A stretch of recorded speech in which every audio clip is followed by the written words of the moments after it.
নোয়াখালীর হাতিয়ায় নৌকাডুবিতে 2 জনের মৃত্যু হয়েছে। নিখোঁজ আরও 2 জন জীবিত উদ্ধার করা হয়েছে 20 জেলেকে। ভোরে মেঘনা নদীতে নৌকাডুবির ঘটনা ঘটে।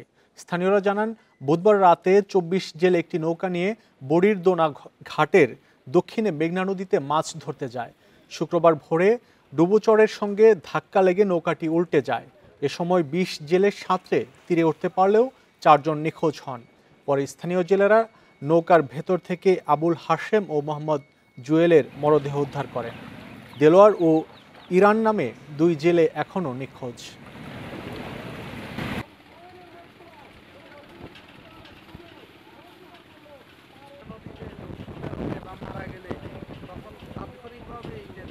সারা বছরের